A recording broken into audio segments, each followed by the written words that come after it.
Qué alegría estar un jueves más. Puedes dejar allí tu saludo en los comentarios. Es una alegría poder unirnos, conectarnos para seguir aprendiendo de la palabra de Dios. Dicho esto, habiendo dado la bienvenida, hoy nos toca ver, siguiendo en este estudio de la carta a los Hebreos, el capítulo 9. Por la extensión del capítulo lo vamos a dividir en dos unidades, en dos partes, mejor dicho, en 2 semanas. Hoy veremos los versículos del 1 al 10 de este capítulo 9 y la otra semana veremos del capítulo 11 hasta el final. Nos va a servir mucho porque vamos a seguir ahondando en algo que ya se nos explicaba y veíamos en la lección anterior. Cómo todo lo terrenal y lo material era un reflejo de una realidad espiritual. Cómo todo lo material apuntaba hacia los cielos y concretamente, pero no de una manera abstracta, cómo todo el Antiguo Testamento, y no solamente la ley, y no solamente el tabernáculo, y no solamente el sacerdocio de Aarón y las ceremonias, sino todo el Antiguo Testamento apunta hacia el centro de la narrativa bíblica, que no es otro sino el Cordero de Dios. El centro, la Biblia no se entiende sin la persona y la obra de Jesucristo como ese Cordero de Dios perfecto, impecable, que dio su vida, que derramó su sangre para la remisión de pecados, para perdón de pecados, para salvación de muchos, de todos aquellos que en Él crean. Así que vamos a retomar cómo todo apunta. El Antiguo Testamento sin el Nuevo es inexplicable, no se puede explicar, es inconcluso, no llega a ningún fin. De hecho, se quedaría imperfecto. Ya lo hemos estado viendo en todos estos estudios y en estas semanas. Y también retomaremos un aspecto en el que se nos decía y se nos explicaba muy bien la semana pasada de que el pacto que Dios quiere hacer no es un pacto basado en obras legales o externas, en ceremonias, en ritos. No es un pacto de maquillaje. Cuando digo maquillaje me refiero a superficial, de una careta. Es un pacto sustancial, es un pacto que toca lo más interno, que nos cambia, que nos transforma, en otras palabras, nos hace nacer de nuevo. Es un pacto que nos regenera, que cambia esa naturaleza, que nos da esa naturaleza de Dios, esa naturaleza nueva. Nos hace ser nuevas criaturas, como diría Pablo en 2 de Corintios 5, versículo 17. Y por medio de Jesús podemos decir que todas las cosas son viejas, han pasado, todas las cosas ahora en Cristo Jesús son hechas nuevas. Y que dicho esto, lo mejor que podemos hacer es leer estos 10 primeros versículos, ¿vale? Versículo 1 dice: ahora bien, aún el primer pacto tenía ordenanzas y un santuario terrenal. Ya lo hemos visto y ya lo vimos la semana pasada. Versículo 2, porque el tabernáculo estaba dispuesto así. En la primera parte, llamada el lugar santo, estaba el candelabro, la mesa y los panes de la proposición. Tras el segundo velo, la parte del tabernáculo llamada el lugar santísimo, el cual tenía un incensario de oro y el arca del pacto cubierta de oro por todas partes, en la que una urna de oro contenía el maná, la vara de Aarón, que reverdeció, y las tablas del pacto, y sobre ella los querubines de gloria, que cubrían el propiciatorio, de las cuales cosas no se puede ahora hablar en detalle, debido a este carácter de inmediatez, a la razón y a la ocasión del escrito y de esta carta a los hebreos. Él no pudo entrar, pero estaba meditando en la belleza y en la gloria de todo lo que era el tabernáculo y el mobiliario. Aquí, alguno ya se habrá dado cuenta que parece que un poco la distribución está cambiada. Sí, aparentemente sí, pero entender porque está hablando de un día muy especial que tendremos que ver y estudiar ahora, que es el día de la expiación, ese día, el día más sagrado, el día llamado Yom Kippur para los judíos. En el primer mes del calendario hebreo, que corresponde a nuestro mes de septiembre, a los 10 días. Así que del 10 de septiembre de nuestro calendario se celebraba una festividad y aparece un poquito cambiado la distribución. Y aquí nada se nos habla de los atrios, pero nosotros lo haremos después de orar y de leer estos versículos. En el versículo 6 dice, y así dispuestas estas cosas en la primera parte del tabernáculo, entran los sacerdotes continuamente para cumplir los oficios del culto. Pero en la segunda parte, cuando digo primera parte, nos referimos al lugar santo, segunda parte al lugar santísimo, solo el sumo sacerdote una vez al año, no sin sangre, obviamente, la cual ofrece por sí mismo y por los pecados de ignorancia del pueblo. Recordamos, ignorancia no justifica un pecado, simplemente explica por qué se cometió ese pecado. Incluso muchos autores apuntan que esa ignorancia no era un eximente, sino un agravante. ¿Por qué digo esto? Un eximente es algo que te exime, que reduce, minimiza el castigo o la pena de un juez sobre una persona que ha cometido algún tipo de infracción o algún tipo de delito o crimen. Pero un agravante lo agrava, aumenta, magnifica ese castigo o esa pena.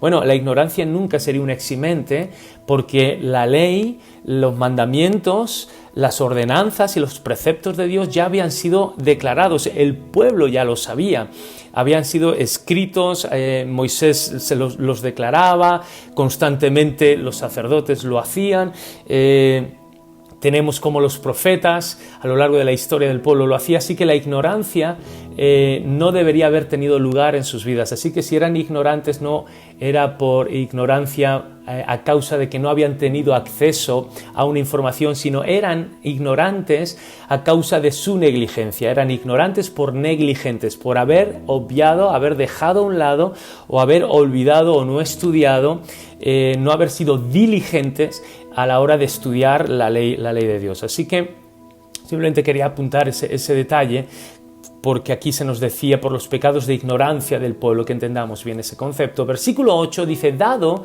el Espíritu Santo a entender con esto que aún no se había manifestado el camino al lugar santísimo. Si os dais cuenta, entrar al lugar santísimo donde está el arca, el trono, la presencia de Dios, ese lugar de comunión, de intimidad con Dios, estaba totalmente restringido. Solamente una persona y una vez al año podía entrar, era el sumo sacerdote. Era lo excepcional, pero lo general, lo habitual, la regla general es que nadie tenía acceso a la presencia de Dios. Por eso aquí nos dice este autor, dando a entender que todo esto era tan sumamente limitado y que la presencia de Dios, el arca de Dios, la gloria de Dios, la comunión con Dios, pues estaba limitada y estaba separada o no permitida al resto del pueblo, o de manera general y de manera habitual. Dice así que, y era tan sumamente difícil que era la excepción que confirma esa regla, y la regla de que nadie podía tener acceso. Había ese gran velo de separación que luego lo veremos un poquito más, cerca de entre 12, 14, 16 centímetros de grosor que nadie podía traspasar, salvo, como hemos dicho, el sumo sacerdote una vez al año. Así que, dice, ese lugar santísimo, a efectos prácticos, de manera general, habitual, seguía cerrado. Dice, tiene que haber un mejor camino, tiene que haber un mejor sacerdocio, tiene que haber un mejor mediador, tiene que haber una mejor mediación. Correcto, lo hay. Y ese mejor camino y ese mejor mediador es Jesucristo. Versículo 9, lo cual es símbolo para el tiempo presente, según el cual se presentan ofrendas y sacrificios que no pueden hacer perfecto en cuanto a la conciencia al que practica ese culto. He dicho al principio en la introducción que vamos a retomar cómo el pacto que Dios quiere hacer en nuestras vidas. Dios no nos ofrece una religión basada en las obras para ganarnos el cielo. Dios nos ofrece una relación y una comunión íntima y personal con Él basada en la gracia, en la obra de Cristo Jesús, y que es accesible para todos nosotros por medio de la fe. Y la fe es el reconocimiento de que no hay nada bueno en nosotros y que no hay nada que nosotros podamos hacer y que no hay nada que nosotros podamos tener o albergar que sea suficientemente bueno o que sea suficiente para merecer el cielo, sino que es el reconocimiento de que nada bueno hay en nosotros y que solamente la confianza la podemos poner no en nosotros, sino en la persona de Cristo, no en nuestras obras, sino en la obra de Cristo Jesús. Pero aquí se nos dice que todas estas cosas, dice, nada afectaban al interior de la persona, a la conciencia de aquel. No era una transformación, simplemente se cubrían los pecados. Era algo superficial, si quieres, como una especie de cobertura, pero que dejaba la conciencia de la persona sumida en esa condenación, en esa acusación, en ese estado caído, no regenerado, no había nacido de nuevo. Y lo que Dios nos está ofreciendo, ya veíamos, era un mejor pacto, un nuevo pacto, una ley, la ley del Espíritu, pero ya no escrita en tablas de piedra fría y dura, sino en tablas en nuestros corazones, que viene a cambiar y que hemos sido perdonados, hemos sido adoptados, hemos sido reconciliados con Dios, y ahora podemos decir que somos nuevas criaturas, que las cosas viejas han pasado, que en Cristo Jesús todo es hecho nuevo.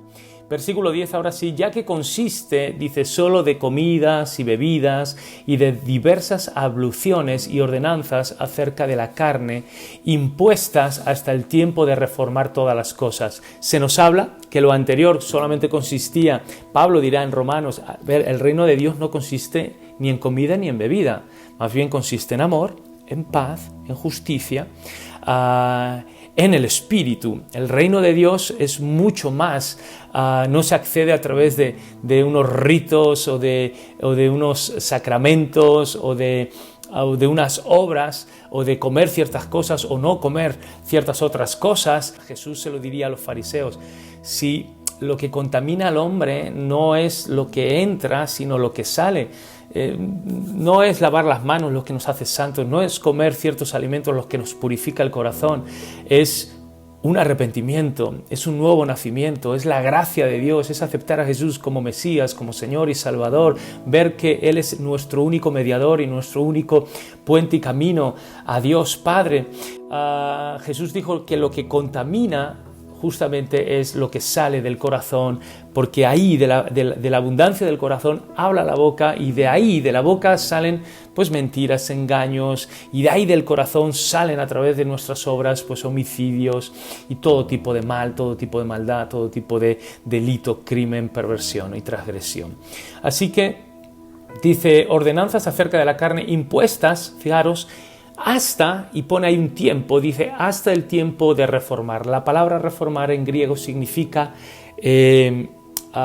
devolver todas las cosas a ese estado original.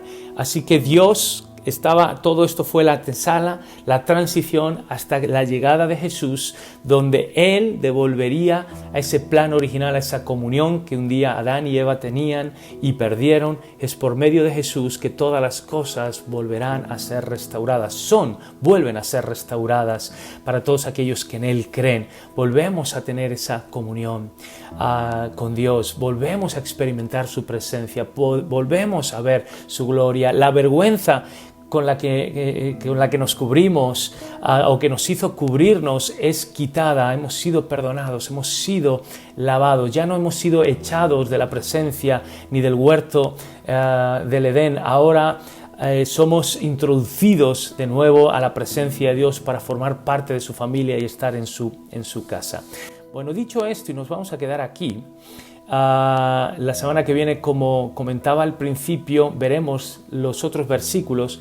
Ahora, yo creo que es muy necesario que veamos de manera panorámica un poco la configuración del tabernáculo, porque hay muchas personas que oyen acerca del tabernáculo, acerca del templo, que oyen el mobiliario, y a veces un poco oyen la puerta, y a veces oirán que la mesa de los panes de la proposición, oyen diferentes lugares, el Santísimo, los atrios, la fuente de bronce, el lugar santísimo, el propiciatorio, pero yo creo que muchas veces no estamos lo suficientemente familiarizados para entender dónde estaba cada uno de estos muebles, por qué estaban ahí y qué simbolizaban y cómo apuntan a Cristo Jesús.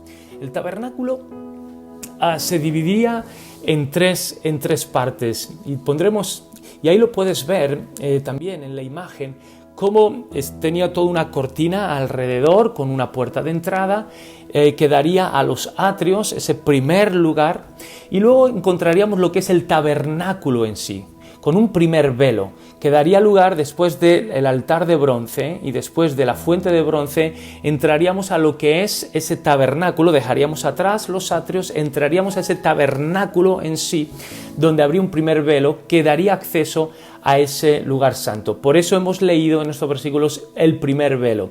Bueno, ese primer velo dividía los atrios del lugar santo. Una vez que hemos entrado al lugar santo, encontraríamos tres cosas.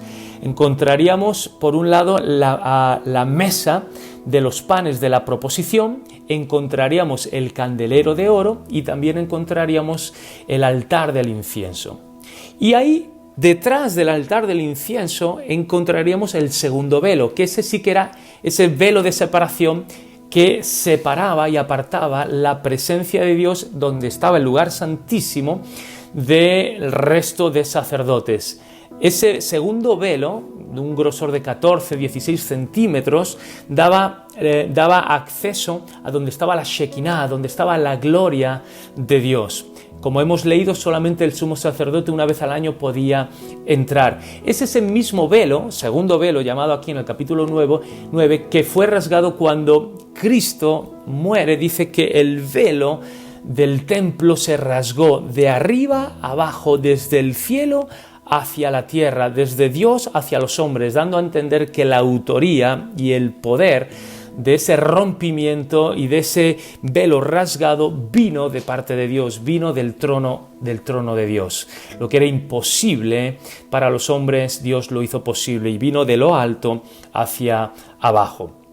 Así que, y una vez que entráramos a ese lugar santísimo, el sumo sacerdote debería entrar no con el altar del incienso, pero sí con un incensario, con una copita donde habría un incienso, veremos un poquito más el detalle, y entraría a ese lugar santísimo. Y en ese lugar santísimo, ¿qué es lo que nos encontramos? Bueno, pues nos encontraríamos el arca, la famosa arca del pacto, que estaría cubierta con una tapa que sería, o se llama el propiciatorio, de oro macizo, y dentro del arca encontraríamos las tablas de la ley, esas segundas tablas. Las primeras, recordar, fueron rotas debido al enojo y a la ira de Moisés cuando vio al pueblo después de 40 días en el Sinaí, que él estaba arriba, desenfrenado y ofreciendo sacrificios a estos dioses, a estos becerros de oro que les habían puesto el nombre de Jehová. Imaginaros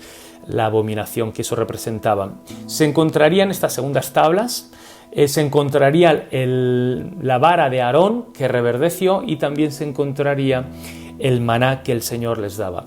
Así que, dicho esto, vamos a retrotraernos, si queréis, a retroceder un poquito, y lo que vamos a hacer es que vamos a empezar a ver el tabernáculo desde fuera hacia adentro. Si alguno quiere leerlo con calma, puede ir a Éxodo, capítulo 25. Y allí, desde el capítulo 25 al 31, va a encontrar ese detalle descriptivo de todas las instrucciones de cómo se debería o cómo se construyó el tabernáculo. Y luego, del 35 al 40, también se vuelve a encontrar la misma descripción. La única diferencia es que del 25 al 30 es desde afuera hacia adentro, cómo el hombre se aproxima a Dios, al lugar santísimo, y desde el 35 al 40 es al revés. Se describe desde lo más profundo, desde ese lugar santísimo, desde ese propiciatorio, desde ese lugar, desde el arca hacia afuera, de dentro hacia afuera, y es como Dios, explicando cómo Dios sale al encuentro también de los hombres. Rápidamente, el tabernáculo, si veis en las imágenes, lo hemos podido ver cómo tiene una forma rectangular. Tendría 50 metros de largo, 25 de anchos. Tendría una serie de columnas, ¿de acuerdo? 20 columnas en los lados más largos y 10 en los lados más cortitos, ¿vale? O en el lado más corto. y serían columnas de madera, fijaros, con una base de bronce y unos capiteles de plata. Lo interesante de todo esto, eso sería lo que delimitaba los atrios, lo que delimitaba, de acuerdo, todo lo que sería el tabernáculo. Y luego encontramos la puerta, y la puerta es muy especial. Solamente había un acceso para entrar a ese tabernáculo, para entrar a esos atrios, para luego entrar al lugar santo y al lugar santísimo. No podías entrar por ninguna otra puerta, solamente había un acceso. Es por eso que no todos los caminos llevan al cielo, no, solamente hay un camino, no hay muchos mediadores, no hay muchas religiones, solamente hay un mediador, solamente hay un camino, una verdad y una vida, que es la de Jesucristo, que nos da acceso al Padre. Él mismo lo dijo: nadie llega al Padre si no es por mí. Así que Jesucristo mismo se identifica con esa puerta, dice: yo soy la puerta, en este caso la puerta de las ovejas, haciendo esa comparación del redil. Nadie puede entrar para formar parte de ese redil, de ese rebaño de Dios, si no entra por la puerta, y la puerta es la puerta de las ovejas. Aquí la puerta que daba acceso a la presencia de Dios estaba al este.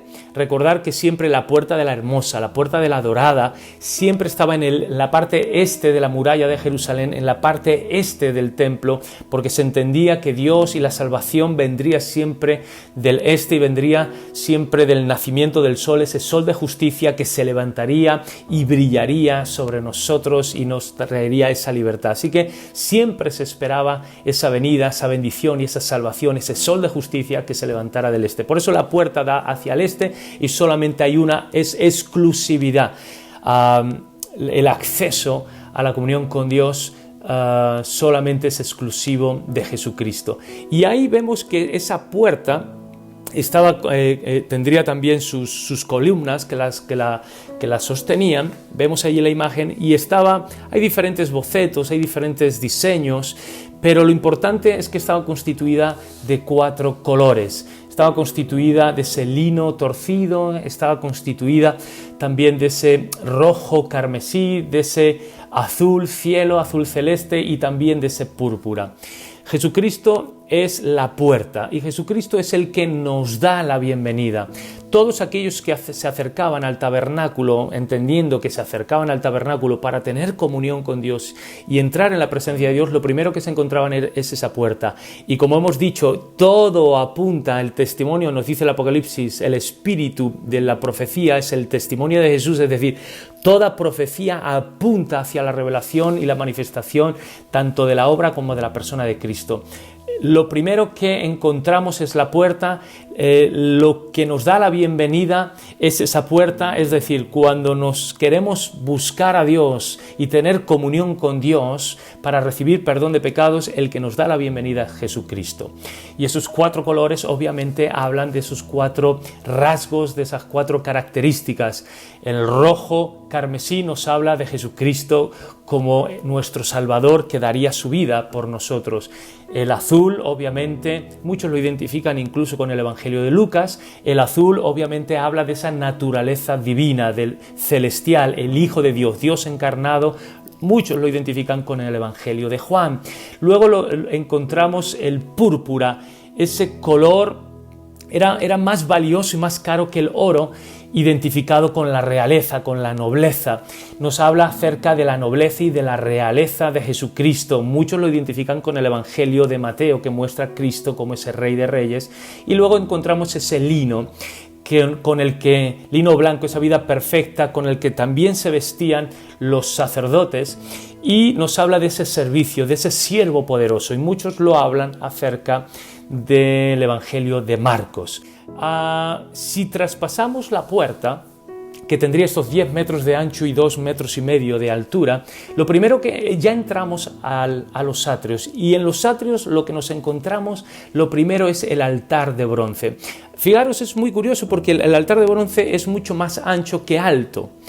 tiene 2,5 metros de anchura y solamente 1,5 metros de altura. Eso nos habla de la anchura, nos habla de la suficiencia del sacrificio de Jesús para poder perdonar, que es suficiente, es lo suficientemente ancho para que todos los pecados de todas las personas en su sacrificio en la cruz fueran cubiertos o fueran pagados, ¿de acuerdo? Veis en la imagen que en las esquinas habría 4 cuernos, ahí se atarían los sacrificios, y también nos habla del poder, no solamente de la suficiencia en cuanto a extensión, sino también del poder y de la suficiencia en cuanto a poder y la capacidad. Y sería un altar de bronce donde los sacerdotes estarían sacrificando, ofreciendo los animales que el pueblo traería diariamente para reconciliarse con Dios, ahí en el altar de bronce. Recordar también que el bronce es siempre símbolo del juicio. Ya en Apocalipsis se nos muestra a Jesucristo glorificado y sus pies como de bronce bruñido, porque trae ese juicio de Dios a la tierra y viene para juzgar y establecer las naciones y establecer su reino. Siempre el bronce se nos dice que cuando el pueblo desobedeciera y se apartara de Dios y se fuera en pos de otros dioses, habría sequía y los cielos se cerrarían y se convertirían en cielos de bronce. Así que el bronce siempre es símbolo de juicio. En ese altar de bronce se estaban juzgando y se estaban reduciendo a ceniza los pecados y las transgresiones del pueblo para que pudieran ser reconciliados con Dios, para que Dios fuera propicio a él. El altar de bronce significa o simboliza la cruz. El mayor de los altares es la cruz de Cristo. Fue ahí, en la cruz, donde el Señor Jesús pagó por nuestros pecados, y la cruz es suficiente. Por eso siempre se dice, y cuando oramos, decir, te reconocemos como único y suficiente Salvador. Es único, no hay otro, y es suficiente, no le falta nada. Nosotros no tenemos que añadir nada a su obra. Ese altar de bronce representa la cruz en la que nuestros pecados pueden ser perdonados, en la que Dios nos es propicio y podemos ser reconciliados. Después del altar de bronce encontraríamos la fuente de bronce, pero ahí no se sacrificaría nada. Ahí eso serviría, y lo vemos en la imagen, una fuente de bronce, por cierto, construida según Éxodo 38 con los zarcillos, los aretes y las joyas que las mujeres habían dado. En Éxodo 38:8 se nos dice, la fuente de bronce, la utilidad era para que los sacerdotes se lavaran. Entonces ya no habla tanto de un sacrificio para reconciliación de los pecados y tal, sino más bien habla de un lavamiento, de una santificación. Muchos intérpretes y comentaristas ven como ahí nos habla de ese lavamiento continuo, porque eso obviamente no era tanto para el pueblo, sino era para los sacerdotes. Para aquellos, de acuerdo, que ya formamos parte de ese reino sacerdotal, que ya somos hijos de Dios, el Señor nos sigue ofreciendo ese lavamiento. Lo identifican mucho más con la santificación, con ese lavamiento que por medio de la palabra y por medio de la comunión y de la vida de Jesús y de esa relación íntima, nuestras vidas están siendo lavadas y están siendo transformadas. Los sacerdotes se lavaban ahí para poder ejercer. Entonces no es tanto una justificación, sino más bien una santificación. Si dejamos atrás los atrios, si dejamos atrás el altar de bronce y y la fuente de bronce, encontramos ese lugar santo. Ya los sacerdotes se han lavado, porque obviamente, aunque por supuesto somos creyentes, hemos nacido de nuevo, pero nuestras vidas necesitan seguir siendo lavadas, santificadas. Constantemente tenemos que arrepentirnos de nuestros pecados, no para salvación, sino para esa santificación. Ya hemos sido salvos, ya somos hijos de Dios, y como hijos nos queremos parecer a nuestro Padre. Por eso Dios nos introduce en este proceso de lavamiento, de santificación. Y ahora ya entrando en ese lugar santo, recordar, ahí encontramos ese primer velo. En el lugar santo hay 3 cosas.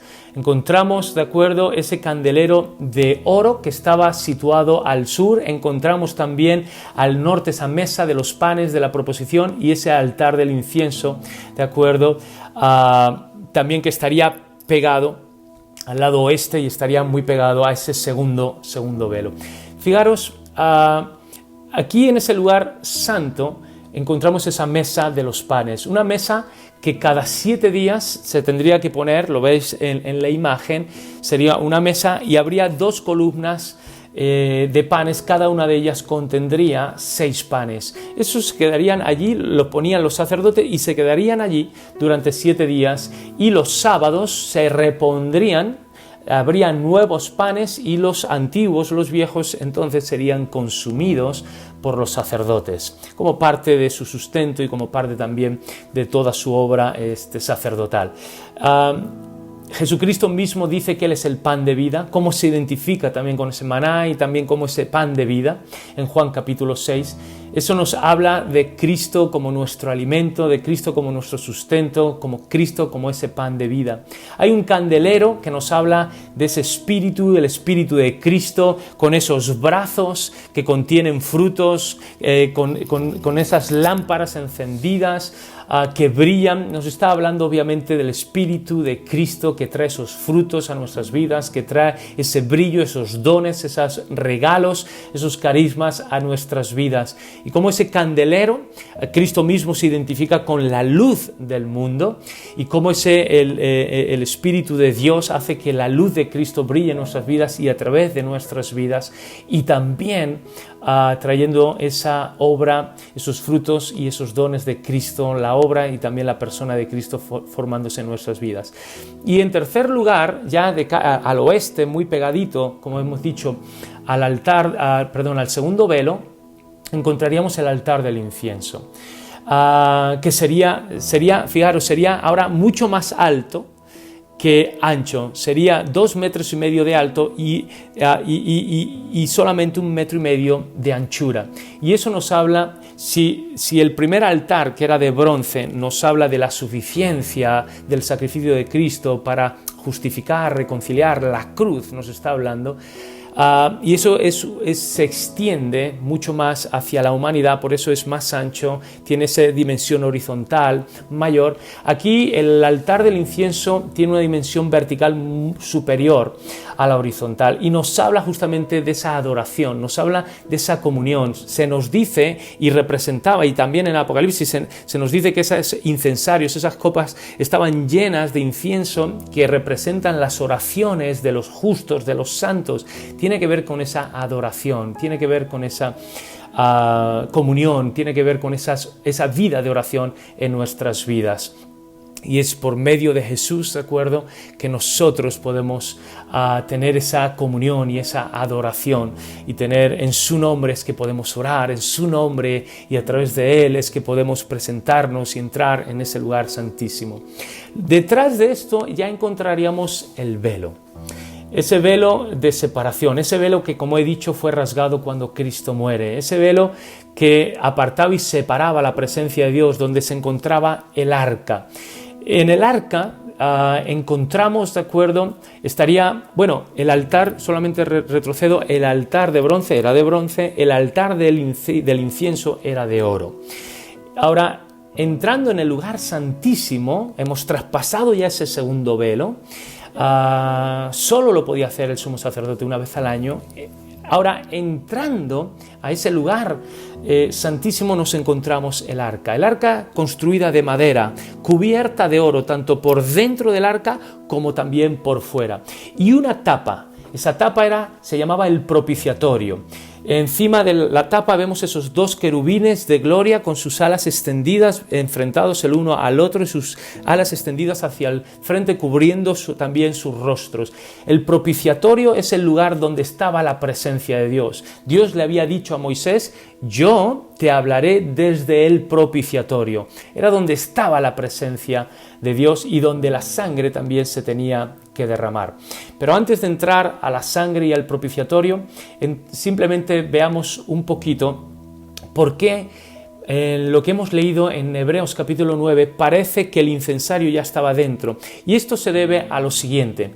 Una vez al año, el sumo sacerdote, en el día de la expiación, Yom Kippur, el 10º día del primer mes del calendario hebreo, entraría el sumo sacerdote. Y lo que él haría, el sumo sacerdote, es que primeramente iría al altar de bronce, tomaría carbones encendidos de ese altar, los introduciría, los llevaría al altar del incienso, los introduciría en el incensario, en una copa, allí echaría el incienso y se formaría una nube. Imaginaros ese humo, esa nube que representa la oración y la adoración.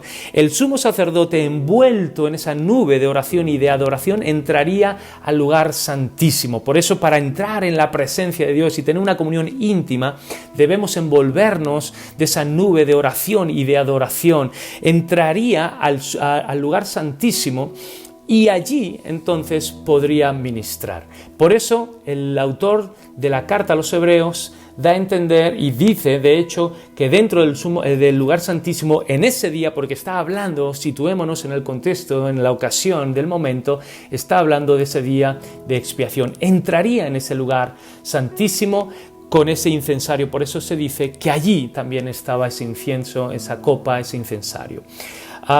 Y encontramos, de acuerdo, algo interesante. Encontramos, como hemos dicho, de acuerdo, tanto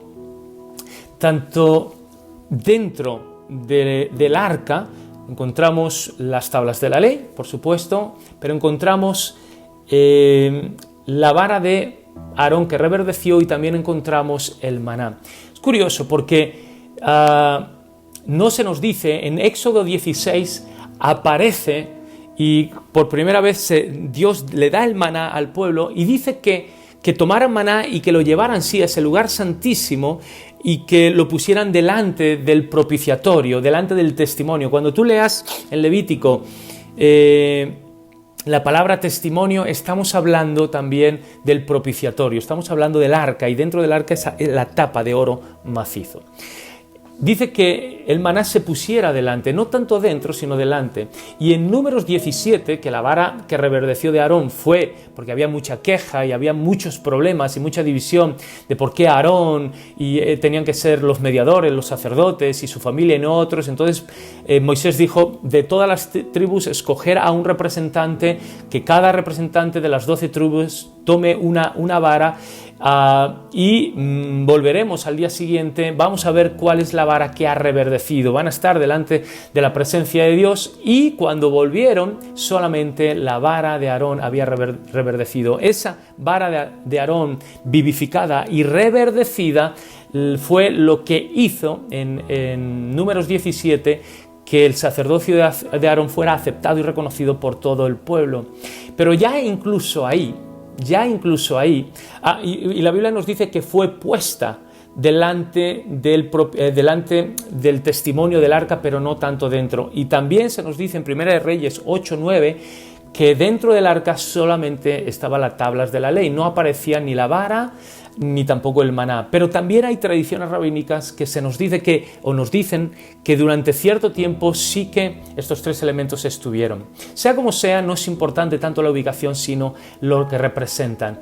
Obviamente, ese maná, ya hemos hablado de la mesa de los panes, como Cristo es ese pan de vida y nos sustenta. Aquí lo vemos ya de manera mucho más explícita.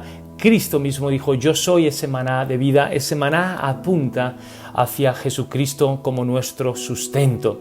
Y la vara de Aarón que reverdeció justamente está apuntando a lo que estuvo muerto, que es vivificado, apunta hacia esa resurrección y apunta hacia un nuevo y vivificado sacerdocio, está apuntando hacia el sacerdocio y la resurrección de Cristo Jesús. Y encontramos también las tablas de la ley que representaban o que mostraban nuestro pecado y también la condena y la ira de Dios sobre nuestras vidas. Todo eso estaba tapado por la presencia de Dios, por esa tapa que se llama el propiciatorio. Y ahí es cuando el sumo sacerdote debería sacrificar y derramar esa sangre inocente sobre el propiciatorio para que esa ira de Dios, para que esa justicia de Dios, para que esa ley de Dios quedara satisfecha y quedara cumplida. Claro, antes en el Antiguo Testamento a través de animales, de una manera temporal y limitada, pero ahora la sangre no de un animal, sino del Cordero de Dios, del Hijo de Dios.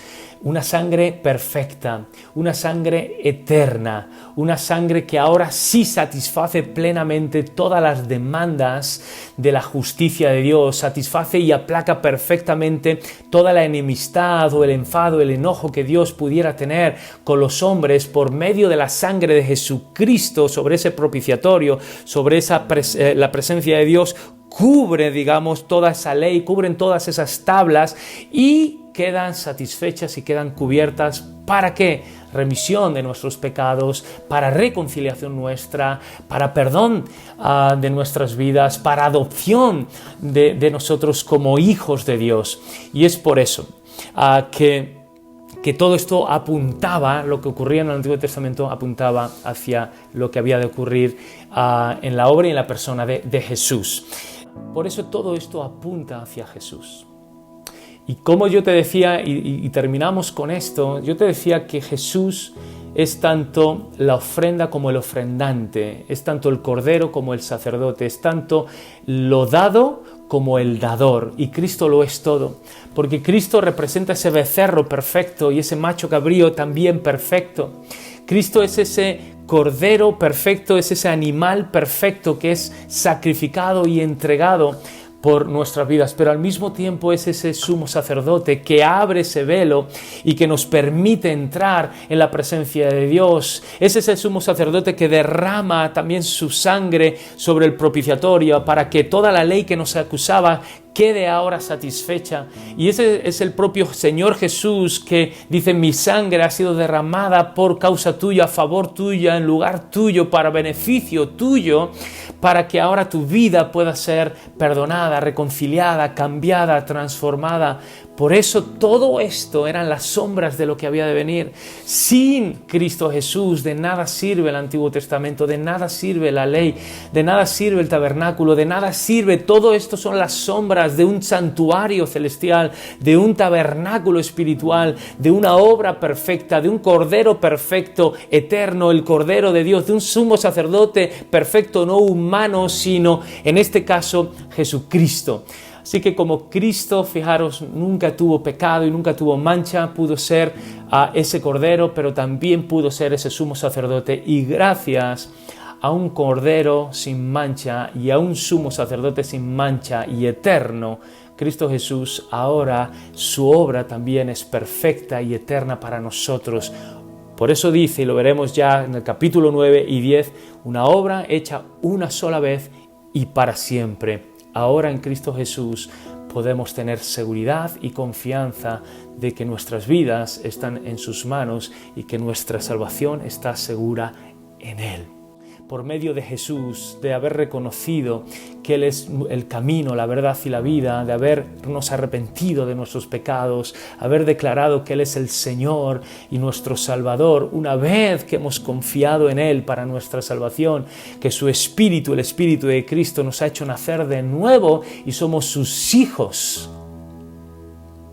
Esa obra es perfecta, plena, eterna y para siempre. Podemos descansar en su perfección, en su plenitud, en su vida eterna, y ya no estar dependiendo ni de nuestras obras, ni de nuestros sacrificios, ni de hombres, ni de sacerdotes que son igual o peores que cualquier otra persona que pueda existir. Por eso demos gracias al Señor por lo que la Biblia nos está mostrando y le estaba transmitiendo a esta comunidad judía. Ellos lo entendían tal vez mucho mejor porque estaban más familiarizados con todas estas cosas. Pero nosotros ahora esto nos da una perspectiva y una visión plena, cabal, perfecta para poder leer, estudiar, entender, vivir y experimentar el Antiguo Testamento a través de la vida y la persona de Cristo Jesús, comenzando con esa salvación. Termino con estos versículos que leíamos en versículo 9 y 10 de Hebreos 9, cuando dice que ahora todas las cosas han sido restauradas, todas las cosas han sido devueltas, reformadas, devueltas a ese estado original. Y es por eso que ahora el velo ha sido rasgado y toda la humanidad, todos los hombres tienen acceso a Dios por esa puerta de entrada, que es Jesucristo, que es el Hijo de Dios. Y todo aquel que en Él crea no se pierda, mas tenga vida eterna. Tenemos acceso a la presencia y al trono de Dios. Ahora leemos Hebreos 4 y lo comprendemos mejor. Nos presentamos confiadamente ante el trono de la gracia, ese propiciatorio, ya no tanto de condenación, sino ahora de gracia, porque hemos entrado a través de la puerta, hemos entrado a través de Jesús, hemos entrado a través del sacrificio no nuestro, sino del Cordero perfecto, hemos entrado a través de ese mediador perfecto, no de los hombres ni de uno mismo, sino de Jesucristo. No hay fallo, todo es perfecto, podemos descansar y lo único que nos queda es darle gloria, darle honra y vivir una vida agradecida. Por eso las obras nunca serán la causa de nuestra salvación, sino el agradecimiento de ella. Son la consecuencia de que hemos sido salvados, cambiados y transformados. Padre, te damos gracias, Señor, por tu obra, te damos gracias por tu sacrificio, te damos gracias, Jesús, que tú lo eres todo. Señor, nosotros somos insuficientes y somos limitados, pero tú eres suficiente, Señor, tú lo eres todo. Y te damos gracias, Señor, por tu obra, por tu persona. Señor, porque tú eres ese Cordero y tú eres también ese sacerdote al mismo tiempo. Señor, y tú vienes a ser también ese lugar santísimo, esa misma presencia, Señor. Tú vienes a ser incluso ese tabernáculo en el cual vivimos y habitamos. El altar de bronce viene a ser tu cruz, Señor. La fuente, Señor, viene a ser ese lavamiento y esa santificación. Tú eres ese pan de vida, tú eres la luz del mundo. El Espíritu tuyo, el de Cristo, nos llena. Señor, es en Cristo que podemos ofrecer sacrificios agradables delante del Señor, como diría Pedro. Nos podemos rodear de una adoración y de una oración agradable para entrar en ese lugar santísimo por medio de ti, Jesucristo. Señor, derramamos no nuestra sangre, que sería lo justo, sino tu sangre es la que ha sido derramada, Señor, y ahora nos cubre, nos perdona, nos reconcilia. Señor, y no hay pecado, Señor, mayor que tu sangre, o más poderoso, Señor, que tu sangre, o que tu sangre no sea capaz, poderoso, suficiente que cubrir. Señor, todos aquellos que tal vez hoy están viendo este estudio y que nunca te han reconocido como Señor y Salvador, que hoy, Señor, vean que tú sales a su encuentro dándoles la bienvenida y siendo esa puerta de entrada a la vida eterna y a la salvación. Que hoy, Señor, se arrepientan de sus pecados, que te confiesen como Señor y Salvador, que reconozcan que solo hay un camino a Dios, que solo hay un camino a la salvación y a la vida eterna, a ese nuevo nacimiento que eres tú, Señor. Que es por medio de tu cruz, Señor, y que es por medio, Señor, de tu sacrificio y de tu obra que podemos entrar ahora a ese lugar santísimo, a ese trono, Señor, de la gracia, donde está tu gloria, Señor, donde está tu presencia. Señor, si hoy hay alguna persona, Señor, que nunca te ha reconocido como tal, Señor, que lo haga. Y allí donde estás, haz esta oración y dile al Señor que Él sea el Salvador y que Él sea el mediador y que Él sea esa puerta de salvación para tu vida. El resto, Señor, ayúdanos a seguir viviendo una vida de agradecimiento, Señor, valorando, Señor, toda tu obra, Señor, por nosotros y a favor nuestra, Señor, sabiendo que en ti estamos seguros, Señor, que en ti descansamos y que en ti, Señor, ahora tenemos esa comunión, que el velo ha sido rasgado y tenemos esa comunión y esa intimidad íntima y personal contigo. Te amamos, Señor, te amamos y estamos eternamente agradecidos y nos envolvemos de esa oración, de ese incienso de adoración en el nombre de Jesús. Amén, amén y amén. Estamos despedidos. Deja tu saludo, deja un abrazo. Es una bendición poder seguir sumergiéndonos en las riquezas y en las profundidades que la palabra de Dios tiene para nuestras vidas. Estamos, te he dicho, despedidos, pero seguimos unidos y conectados y nos emplazamos a las diferentes reuniones de la iglesia y nos emplazamos también a la semana que viene para este estudio.